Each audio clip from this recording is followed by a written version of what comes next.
আমরা যারা এখানে আছি মূলত কথা হইছে আমরা কালেমার উপরে ঐক্যবদ্ধ কিভাবে হতে পারি। আচ্ছা, আমি আপনাকে বলি, আপনি তো নিশ্চয়ই খবরাখবর রাখেন, দুনিয়ার খবর রাখেন।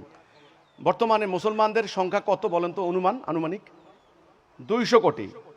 200 কোটি খেলাখেলি না, 2 বিলিয়নস।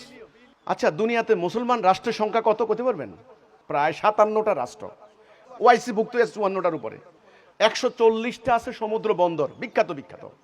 আমাদের পৃথিবীর যত তেল গ্যাস সম্পদ আছে 70% আমাদের মুসলমানদের পায়ের নিচে। আচ্ছা, এখন বলেন তো, এখন বর্তমান সার্কামস্ট্যান্সে দুনিয়াতে সবচেয়ে বেশি মাইর খাচ্ছে কারা? মুসলমান। এই যে ইহুদিদের যে ইসরায়েল রাষ্ট্রটা, এটার আয়তন মাত্র 27,000 বর্গ মাইল। সমগ্র ইহুদি 70 থেকে 80 লক্ষ হবে, এর বেশি নাই। আপনি দেখেন, পুরো আরবের মধ্যে আসে অন্তত 40 কোটি মুসলমান। আজকে সেখানে গরু ছাগলের মতো মাইর খাচ্ছে। প্রযুক্তির কাছে, সামরিক বাহিনীর কাছে, অর্থের কাছে মুসলমান পরাজিত। কারণটা কি বলেন তো দেখি?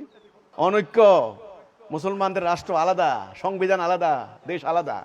আচ্ছা, আমেরিকার ডোনাল্ড ট্রাম্প আজকে দুনিয়ার দণ্ডমুণ্ডের মালিক, দণ্ডমুণ্ডের কর্তা। আমেরিকা রাষ্ট্র কি এত শক্তিশালী ছিল? আমেরিকা ছোট্ট একটা 2-3টা রাজ্য মিলে, একটা কলম্বিয়া আর একটা 2-3টা মিলে ব্রিটিশ উপনিবেশ, তখন 2-3টা। ক্রমান্বয়ে আমেরিকা 50টি অঙ্গরাজ্য মিলে একটা রাষ্ট্র হচ্ছে USA, the United states of America. United শব্দের অর্থই হচ্ছে ঐক্য। আজকে তারা দুনিয়ার মাতব্বর। কোরআনে আল্লাহ বলছেন যে তোমরা ওয়াতাসিমু বিহাবলিল্লাহি জামিয়ান ওয়ালা তাফাররাকু, ফারাক হইবে না, শক্ত করে আল্লাহর রশিকে ধরে রাখো, জামাতবদ্ধ হয়ে থাকো। তাহলে আল্লাহ বলছেন ঐক্যের কথা। প্রাকৃতিক নিয়মের মধ্যে আছে, ঐক্যবদ্ধ হইলে আপনি বিজয় লাভ করবেন। আর যদি নিজেরা অনৈক্য হন, মাইর খাবেন। আল্লাহ কথা আছে না? এই এক পাতা কাগজ, এটার উদ্দেশ্যটা কি বলেন তো দেখি? লিখবে না? লিখবে, লেখার জন্য। আচ্ছা, লেখার জন্য এটাকে একটা পাতা বানানো হয়েছে, বিভিন্ন উপাদান একত্রিত করে একটা। আমি যদি মধ্যখানে এটাকে 2টা টুকরা করি, আস্তে আস্তে লেখার কি হবে বলেন তো দেখি? কি হবে?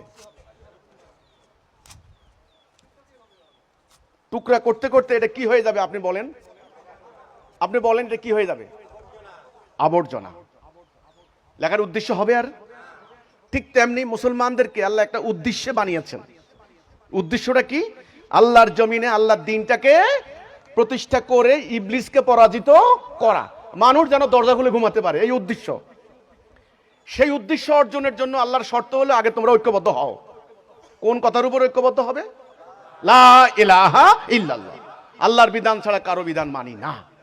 এখন যদি ঐক্যবদ্ধ না হয়, এরা কি আল্লাহর দ্বীন প্রতিষ্ঠা করতে পারবে? এরা শত্রুর কাছে পরাজিত হবে না? হবে। এই আমাদের কর্মসূচি 1 নাম্বার, ঐক্যবদ্ধ করা। প্রশ্ন করেছেন যে কিভাবে আমরা ঐক্যবদ্ধ হব। ঐক্যবদ্ধ হবেন আমরা হিজবুত তাওহীদ আন্দোলন, আল্লাহর তাওহীদের উপরে মানুষদেরকে ডাক দিচ্ছি। ঐক্যবদ্ধ হওয়ার এই প্রথম প্রক্রিয়া হচ্ছে তাওহীদের উপরে ঐক্যবদ্ধ হওয়া। আপনি, আমি, সে সবাই মিলে এই কথাটা বলতে হবে যে আমরা সিদ্ধান্ত নিলাম, আমরা এতদিন থেকে মানুষের তৈরি যে বিধান প্র্যাকটিস করে আসছি, এখন থেকে আমরা আর মানুষের বিধান মানব না, এখন আল্লাহর বিধান মানব। এই কথার উপরে আপনি ঐক্যবদ্ধ হবেন 5 দফা কর্মসূচির ভিতরে। এই লিখিত ফরম্যাটটা, এটা আমরা 5 দফা কর্মসূচির আলোকে তৈরি করেছি।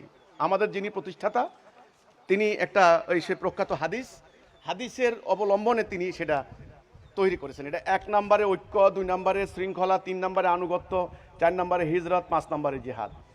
এর নিচে আপনার নাম, ঠিকানা, এটা আমরা এই আলাদা করা যায়। এটা আমার কাছে রাখবো আমরা, এটা আপনি নিয়ে যাবেন, আপনি পড়বেন। যখন আপনি এই কাগজে সই করে লা ইলাহা ইল্লাল্লাহর উপরে ঐক্যবদ্ধ হয়ে যাবেন, আমি বুঝবো আপনি আন্দোলনের একজন সদস্য। আমার যে কাজ, আপনারও সে কাজ। এই হলো ঐক্যবদ্ধ হওয়ার, ঐক্যবদ্ধ করার প্রক্রিয়া।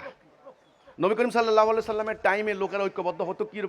রাসূলের হাতে বায়াত নিয়ে, ইয়া রাসূলুল্লাহ, আমি সাক্ষ্য দিলাম আশহাদু আল্লা ইলাহা ইল্লাল্লাহ ওয়া আশহাদু আন্না মুহাম্মাদান আবদুহু ওয়া রাসূলুহু, আপনি আল্লাহর রাসূল, এটা সাক্ষ্য দিলাম, আমি আল্লাহর বিধান ছাড়া কারো বিধান মানি না। বাস, রাসূলুল্লাহ হাতে। এবার রাসূল যা বলছেন তারা তাই করতে। তো আপনাকে ঐক্যবদ্ধ হওয়ার এই প্রক্রিয়া আমি বলছি যে আসেন এই তাওহীদের উপরে আমাদের সাথে আপনি ঐক্যবদ্ধ হন।